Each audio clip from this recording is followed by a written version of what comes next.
नमस्कार, स्वागत है आपका। मैं हूं आपके साथ स्वीटी दीक्षित। भ्रष्टाचार पर कार्रवाई, सियासत गरमाई। जनता से जो लूटा उसकी पाई पाई लौटानी पड़ेगी, ये मैं नहीं कह रही हूँ, ये पीएम मोदी ने कहा है। दरअसल झारखंड से कांग्रेस के राज्यसभा सांसद धीरज साहू के ठिकानों पर आयकर की रेड हुई, जिसमें तकरीबन 200 करोड़ रुपए की नकदी बरामद हुई है। जी हाँ, 200 करोड़ रुपए की नकदी बरामद हुई है और ऐसे में पूरा रूम जो है वो 200 करोड़ से भरा हुआ था। अब सवाल ये है कि जो कांग्रेस नेता के हित में कार्य करने की बात करती है, जो कांग्रेस जनता के हित में कार्य करने का दावा करती है, उसके सांसद के पास इतना कैश कहां से आया? ये पैसा किसका है? सवाल ये भी है कि क्या ये पैसा चुनाव में इस्तेमाल होना था? इसी पर चर्चा करेंगे। तमाम मेहमान हमारे साथ जुड़ेंगे, लेकिन उससे पहले रिपोर्ट देखिए।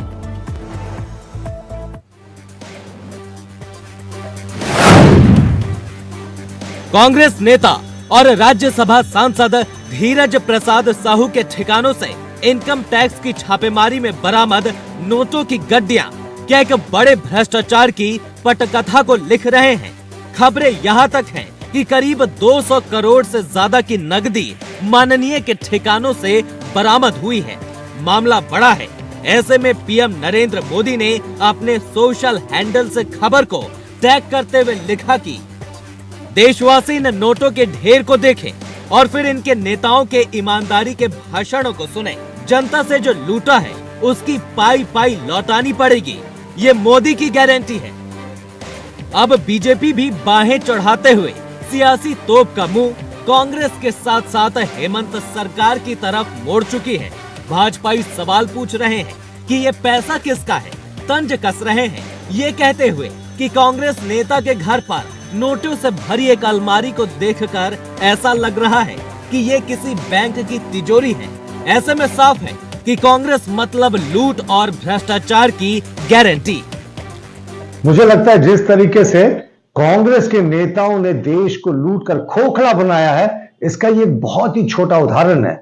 आप सोचिए, जब कांग्रेस के एक सांसद के पास, उनकी कंपनियों के पास खरबों रुपए का कैश बरामद हुआ है, अनअकाउंटेड, जिसे वो एक्सप्लेन नहीं कर पा रहे, तो कांग्रेस के बाकी नेताओं ने देश को 50 वर्षों में किस कदर लूटा होगा।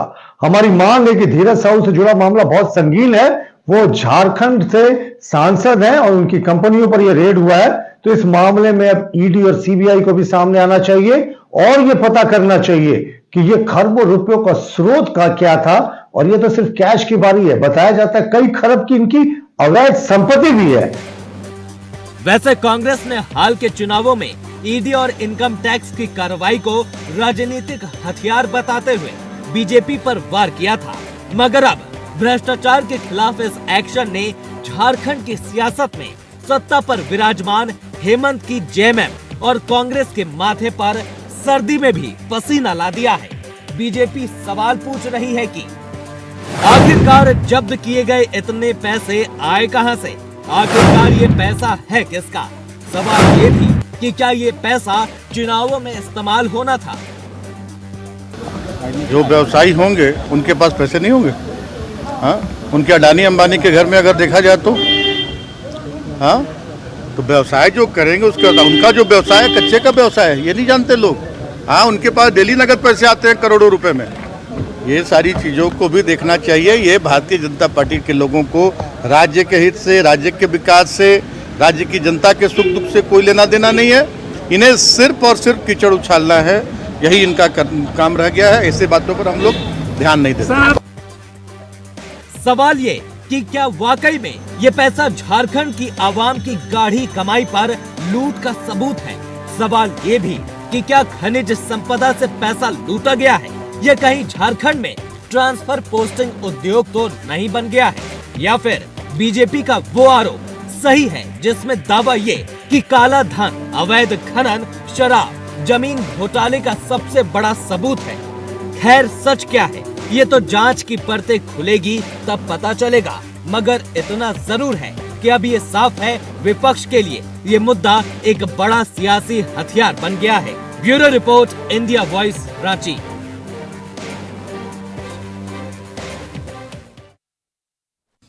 तो राज्यसभा सांसद धीरज प्रसाद साहू के घर ये कैश बरामद हुए, कई सवाल खड़े हो रहे हैं, सियासत भी गरमाई हुई नजर आ रही है। इसी पे चर्चा करेंगे। हमारे साथ तमाम मेहमान जुड़ चुके हैं। सुमित शरण बीजेपी नेता हमारे साथ जुड़ चुके हैं, एलन तिवारी कांग्रेस के नेता है, दीपक कुमार वरिष्ठ पत्रकार है। आप तीनों का बहुत बहुत स्वागत है। सबसे पहले मैं एलन तिवारी जी आपके पास आना चाहूंगी और सीधा सीधा सवाल पूछूंगी, ये सच है या झूठ है?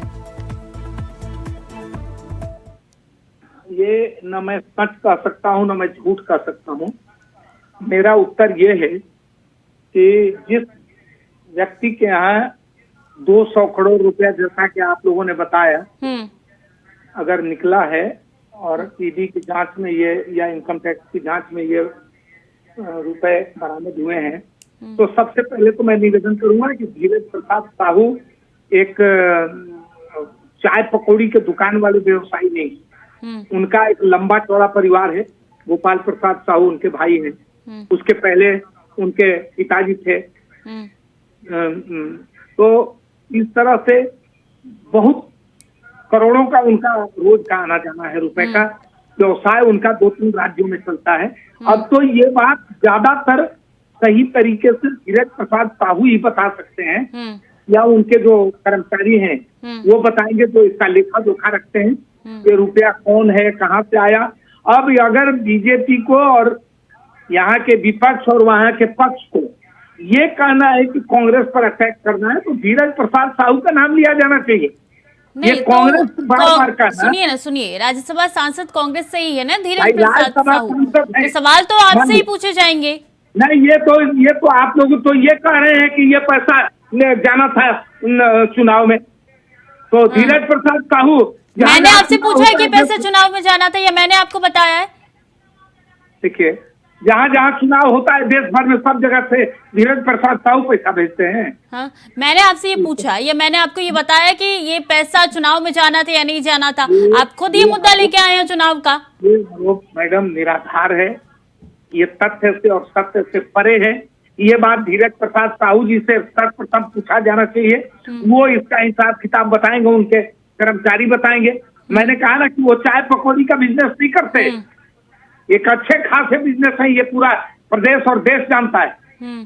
तो उनके व्यवसाय में कहाँ से ये रुपया आया, हमारे आपके लिए तो बहुत बड़ी राशि है 200 करोड़, लेकिन जिनके 4-5 राज्यों में व्यवसाय चलता है वो बजाते। लेकिन लक्ष्मी नारायण तिवारी जी, सवाल तो ये भी उठ रहा है कि जब जब कांग्रेस के ठिकानों पर छापेमारी हुई है तब या तो AK-47 बरामद हुआ या इतनी भारी संख्या में काला पैसा मिला है।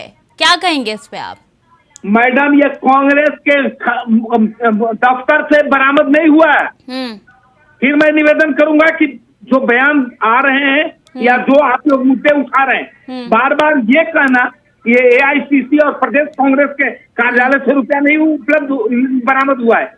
ये लेकिन सुनिए, सांसद तो वो कांग्रेस से ही है ना, बड़ा गड़बड़ बात है भाई। अच्छा, एक बात बताइए लक्ष्मी नारायण तिवारी जी, अगर बीजेपी के कोई सांसद या बीजेपी के विधायक के घर से पैसे मिले तो आप सवाल किस पे उठाएंगे? सवाल उठाएंगे उस व्यक्ति पर। अच्छा, उस व्यक्ति पर सवाल उठाएंगे। अच्छा, सुमित जी मुस्कुरा रहे हैं, उनसे जवाब ले लेते हैं। सुनिए, कांग्रेस का या बीजेपी का सांगठनिक पदाधिकारी होगा, जैसे JP नड्डा जी, JP नड्डा जी के यहाँ से अगर कुछ बरामद हो या कुछ ऐसी परिस्थितियां आए, तब वो बीजेपी पर सवाल खड़ा करें। क्यों? JP नड्डा जी का फिर व्यवसायिक नहीं हो सकता? बिजनेस नहीं हो सकता फिर उनका? हो सकता है, लेकिन वो राष्ट्रीय अध्यक्ष है। धीरज प्रसाद साहू राष्ट्र का प्रदेश के अध्यक्ष। अरे वो राष्ट्रीय अध्यक्ष है या कार्यकर्ता है तो बीजेपी के ही ना? कार्यकर्ता है। हाँ, मैं कह रही हूँ अगर राष्ट्रीय अध्यक्ष हो, अगर कार्यकर्ता हो, विधायक हो, है तो वो बीजेपी के ही ना है। लेकिन अगर वो व्यवसायिक परिवार से आता हो, तो फिर सवाल नहीं उठाए जा सकते। अगर व्यवसायिक परिवार से नहीं आता तो सवाल उठाए जा सकते हैं, ये आपका कहना है। ठीक है, सुमित जी जवाब दे दीजिए फटाफट। आप इतने सवाल क्यों उठा रही हैं जबकि वो तो AICC के दफ्तर से बरामद ही नहीं हुआ है, फिर इतनी हलचल क्यों हो रही है? होने दीजिए मैडम, मेरा जवाब पूरा होने दीजिए। मैं ये कह रहा हूँ कि इनका जवाब पूरा कर लीजिए, फिर बोलते रहेंगे बीच में। अभी आपने 5 मिनट का समय इनको दे दिया ज्यादा ही। लक्ष्मी नारायण जी, उनसे जवाब ले लेते हैं, फिर आपका सवाल फिर से लेंगे। ठीक है सुमित जी। ठीक है स्वीटी जी, मैं लक्ष्मी नारायण तिवारी जी की कसमस जो उनकी कसमसाहट है उसको मैं समझ रहा हूँ, ठीक है, उनकी समस्या को भी मैं समझ रहा हूँ कि कुछ दिन पहले हम लोग जब डिबेट में बैठते थे तो ये बार बार कहते थे कि 3 विधानसभाओं का चुनाव का रिजल्ट आने दीजिए, आपको जवाब मिल जाएगा, 3 विधानसभाओं का रिजल्ट आने दीजिए, आपको जवाब मिल जाएगा। वो जवाब भी इनको मिल गया है, वो कसमसाहट है। अब रही बात कि कांग्रेस और करप्शन जो पर्यायवाची शब्द बन चुका है इस देश में, जीप घोटाले से लेकर अभी ये साहू जी के मामले तक, ठीक है, वो व्यवसायी हो सकते हैं, लेकिन जब नगद पैसा मिलता है स्वीटी जी, ठीक है, जब कैश में मामला आता है, चाहे व्यवसायी हो चाहे आम आदमी हो, उसकी आय से ज्यादा की संपत्ति के मामला जो बनता है, उसमें व्यक्ति आके सामने कह सकता है कि मेरी आय इतनी है। अगर उन्होंने आय अपनी दिखाई है जितनी सरकार को इनकम टैक्स को, अगर उतनी आय उनके पास है, उसके हिसाब से पैसे हैं तो कोई बात नहीं है। अगर लेकिन अखबारों ने छापा है, सारी मीडिया दिखा रही है, तो अगर आय के अनुसार उनकी, अगर ये आमदनी के अनुसार ये पैसे होते, नगद पैसे जो हैं, और मुझे भी नहीं पता कितने नगद पैसे रख भी सकते हैं कोई कि नहीं, खाता बही में पैसे होना अलग बात है स्वीटी जी, और नगद पैसे अलमारियों में होना वो अलग बात है। नगद पैसे का व्यवसायी, आजकल तो व्यवसायी जो है वो ज्यादा ट्रांजैक्शन करते हैं, सारा वो बैंकों में पैसा रखते हैं, क्योंकि वो इनको सेल टैक्स दिखाना होता है, इनको इनकम टैक्स दिखाना होता है। ये जो मामला है ये कहीं ना कहीं चुनावों से जुड़ा हुआ था, कहीं ना कहीं वो पहले भी छत्तीसगढ़ में, मध्य प्रदेश के चुनावों में इसका इस्तेमाल हुआ होगा, जो और पैसे बचे हुए तो आगे चुनावों में इस्तेमाल करने की कुछ वहाँ प्लानिंग। यानी कि आप कह रहे हैं कि इससे और भी ज्यादा पैसे इनके पास थे जिनका चुनाव में इस्तेमाल हो चुका है। मैं कह रहा हूँ, जब क्यों नहीं आवाज उठाई जाए, क्यों ही नहीं प्रश्न उठाया जाए, जब 4 अलमारी भरी हो सकती है, 6 भी हो सकती है, 8 भी हो सकती है। लक्ष्मी नारायण तिवारी जी तो कह रहे हैं कि वो कोई चाय पकौड़े की दुकान खोल के तो बैठे नहीं है, बड़ा उनका बिजनेस है ना। मैं देखिए यही विरोधाभास होता है, यही कॉन्ट्राडिक्शन होता है। सुबह शाम व्यवसायियों को, अदानी अंबानी को गाली देने वाली पार्टी, इनके नेता जब खड़े होकर व्यवसायियों के बारे में जो मन सो कहते हैं, ऐसे व्यवसायी जिन्होंने देश के लिए, राष्ट्र के लिए कई चीजें की है, लेकिन खड़े होकर वो जब अडानी के बारे में बोलते हैं, अंबानी के बारे में बोलते हैं, लेकिन जब वो साहू के ऊपर आ जाते हैं, क्योंकि वो इनके सांसद है, वहां पे इनकी बातें बदल जाती है, वहां इनका पक्ष बदल जाता है। मैं ये कह रहा हूँ, आमदनी जितनी है उनकी, अगर उतनी ही उनकी आमदनी के हिसाब से उनकी कमाई है, वो पैसे हैं, तो कोई बात नहीं। लेकिन क्या इनकम टैक्स पागल है? इनकम टैक्स क्या मीडिया को कोई बुद्धि नहीं, मीडिया अकलमंद नहीं? मैं आपको बताती हूँ कि जब 2018 में वो शपथ पत्र दाखिल करने गए थे, तब उन्होंने कितनी आमदनी लिखी थी, ध्यान से सुनिएगा लक्ष्मी नारायण तिवारी जी। 34 करोड़ की आमदनी उन्होंने बताई थी और कर्ज घोषित किया था 2.36 करोड़ का। आप सोचिए कि 34 करोड़ 200 करोड़ उनके पास मिले हैं, इसका जवाब लक्ष्मी नारायण जी कौन देगा? देखिए, मैंने फिर कहा, अभी फिर कहता हूं कि ये सबसे पहले श्री धीरज प्रसाद साहू जी से पूछा जाए। अरे वो और पूछा ही जा रहा है, लेकिन कांग्रेस पार्टी जिसने उनको राज्यसभा भेजा, ये तो बचने वाली बात हो गई लक्ष्मी नारायण तिवारी। कांग्रेस पार्टी जवाब नहीं देगी, जिनके वो सांसद, ये तो बचने वाली बात हो गई। कांग्रेस पार्टी ने वो कोई जनता से भी नहीं, वो राज्यसभा में भेजा है, 200 करोड़ कैसे उत्तर दे सकते हैं? आपने उच्च सदन में उनको भेजा है, उनकी हर कृत्य की जवाबदेही आप पे बनती है, आपकी पार्टी की बनती है। आपने उच्च सदन, जो सम्मानित सदन माना जाता है सबसे ज्यादा, वहां किसी व्यक्ति को भेजते हैं, उनकी आय क्या है, उनकी गतिविधि क्या है, उनका व्यवसाय, अगर व्यवसाय है भी तो क्या व्यवसाय में वो कर दे रहे हैं कि नहीं दे रहे हैं, बिक्री कर दे रहे हैं कि नहीं दे रहे हैं, सेल टैक्स भर रहे हैं कि नहीं भर रहे हैं, उनकी कोई कैसी स्थिति है, ये जो पैसे मिले हैं, इतने जो कैश में मिले हैं, इसका उपयोग कहाँ किया गया है, ये कैश में मिले हैं, ये सिर्फ खाता बही में करोड़ों रुपए दिखाए गए, ऐसी बात नहीं है। तो कैश में मिले पैसे की जवाबदेही तो देनी पड़ेगी, जवाब तो देना पड़ेगा। लक्ष्मी नारायण तिवारी जी, आज आपके पास जवाब नहीं है लगता है, इसलिए सुस्त पड़े हुए हैं आप। देखिए, ऐसी बात नहीं मैडम, मैं बार बार कह रहा हूँ कि ये सटीक उत्तर, ऑथेंटिक अकॉर्डिंग टू एविडेंस, जो 200 करोड़ रुपया निकला है उसका सटीक 2 और 2 4 होता है, ऐसा उत्तर सिर्फ और सिर्फ धीरज प्रसाद साहू जी देंगे। वो देंगे, हमको तो मालूम नहीं, उनके लेखा जोखा भी देना पड़ेगा जिन्होंने उनको सांसद बनाया होते हैं, उनके लेखा जोखा। अच्छा, बीजेपी आरोप लगा रही है कि कांग्रेस घोटालों और भ्रष्टाचार वाली पार्टी है, ये तो आरोप तो लग रही है ना, छवि तो कांग्रेस की खराब हो रही है ना लक्ष्मी नारायण तिवारी जी। मैडम सवाल कर रहे हैं तो लगातार सवाल में जवाब भी सुनिए। अभी उन्होंने लगातार जवाब दे दीजिए। अरे सुमित सरन ने अभी कहा, इसके पहले तिवारी जी कह रहे थे कि 3 राज्यों का आएगा, जवाब मिल जाएगा। देखिए, अभी इनको मालूम है, इनके नेता और भारत के पूर्व प्रधानमंत्री वाजपेयी जी ने कहा था कि हमको इस वोट प्राप्त वोटों का इतना प्रतिशत वोट मिला है, तब तो इनके हक में अच्छा था। अरे तो हम ये कहते हैं कि पूरे 4 राज्य में 4 राज्यों में इनको जितना वोट मिला है उससे 9 लाख वोट हमको ज्यादा मिला। वाजपेयी जी इतने पसंद है, तिवारी जी कांग्रेस में क्यों है, मुझे आज तक समझ अभी नहीं बोलिए, अभी नहीं बोलिए, सुन लीजिए तब बोलिए। कांग्रेस में है क्यों तिवारी जी? सुन लीजिए तब बोलिए, एक साथ नहीं बोलिए। 4 राज्यों में 4 करोड़ 81 लाख वोट इनको मिला और हमको 4 करोड़ 90 लाख वोट मिला। अब ये ना आंकड़ों का खेल कर रहे हैं, ये आंकड़ों का खेल मत करिए। 2018 में आपकी पार्टी ज्यादा हमें मिला था, 2018 में कांग्रेस से ज्यादा हमें वोट मिला था। आप सीटों पे बात करिए ना, सीटों पे बात करिए। हारे मैडम क्या 5 वोट से हारे हो, आप नहीं है ना, ऐसे डिबेट कराएगा तो मैडम नहीं बोलूंगा। नहीं तिवारी जी तो आप बोलते रहिए। सवाल का जवाब तो देना पड़ेगा ना लक्ष्मी नारायण तिवारी जी। ठीक है, हमारे साथ दीपक कुमार भी बने हुए हैं, मैं आऊंगी आप दोनों के पास। दीपक कुमार जी, इससे पहले भी ये पहली बार नहीं है जब धीरज प्रसाद साहू के घर छापा पड़ा है, इससे पहले भी छापा पड़ा था। लक्ष्मी जी मैं आऊंगी आपके पास, आऊंगी, नाराज मत होइए। दीपक जी की प्रतिक्रिया पहले ले लेती हूँ, वो भी कब से बैठे हुए हैं। दीपक जी, इससे पहले भी धीरज जी के घर छापा पड़ा था, तब भी तकरीबन 38 लाख के करीब पैसे बरामद हुए थे। देखिए, ये जो छापे में जो बातें आ रही है, कहीं पर किसी मीडिया हाउस से ये बातें आ रही है कि 100 करोड़ रुपए मिले हैं, कहीं पर 200 करोड़ की बातें आ रही है। तो अभी तो हालांकि इनकम टैक्स की तरफ से कोई आधिकारिक घोषणा नहीं की है तो एक्चुअल में पैसे कितने बरामद हुए हैं।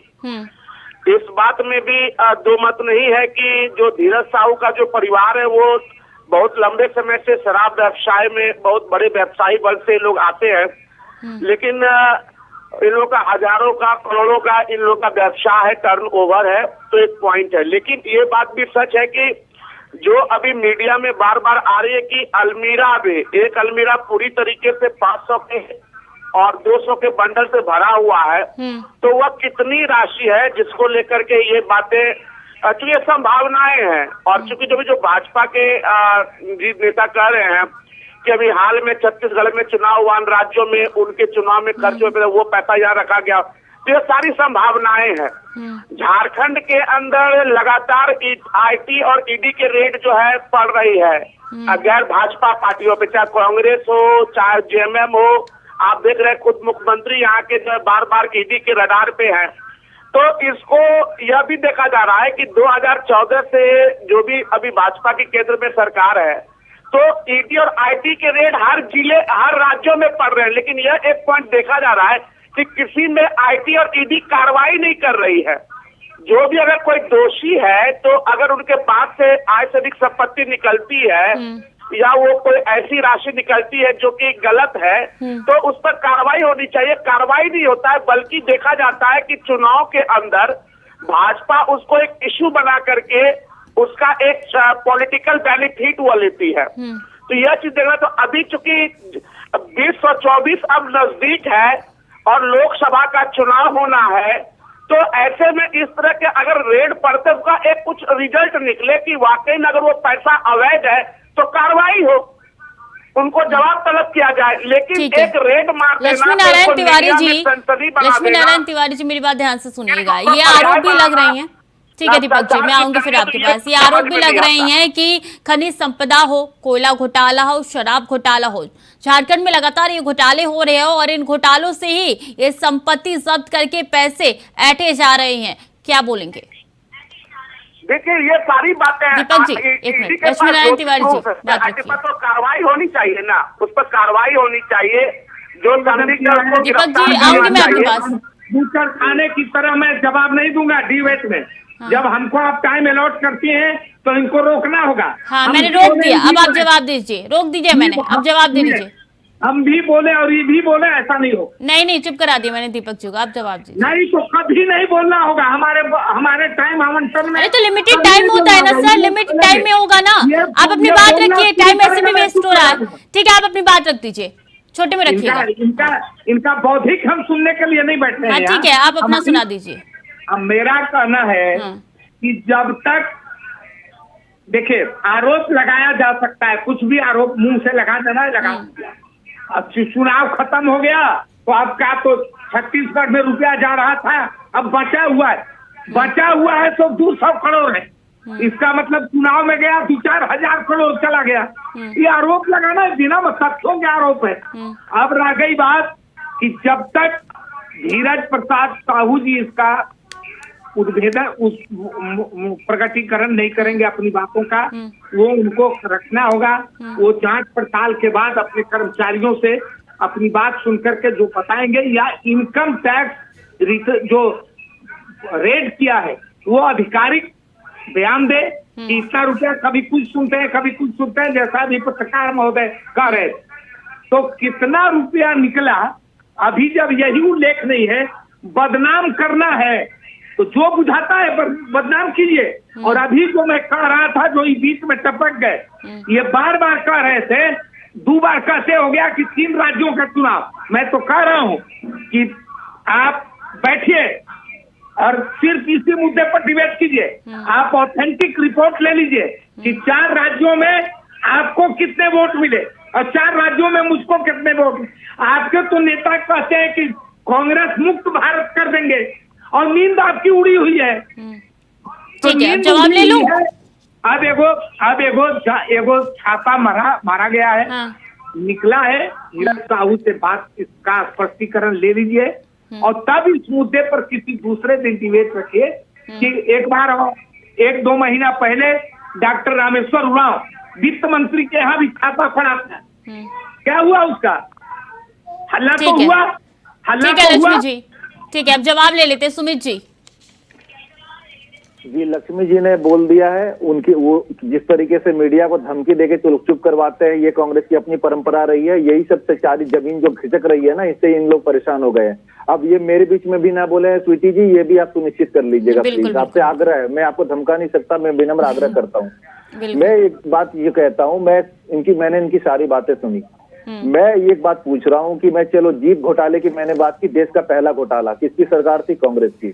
और आज कांग्रेस के जो बड़े नेता है, शीर्षस्थ नेता है, राहुल गांधी बेल पर, सोनिया गांधी बेल पर, जितने जो छत्तीसगढ़ की बात कही, महादेव ऐप का मामला था, वहां पे छत्तीसगढ़ में इतना बड़ा मामला बना कि जिसमें बड़े बड़े राजनीतिक पंडित भी समझ नहीं पाए कि जनता के मन में इतना अंडर करंट था इस भ्रष्टाचार के खिलाफ। और आपने देखा कि उसका जवाब भी जनता ने चुनाव में दिया।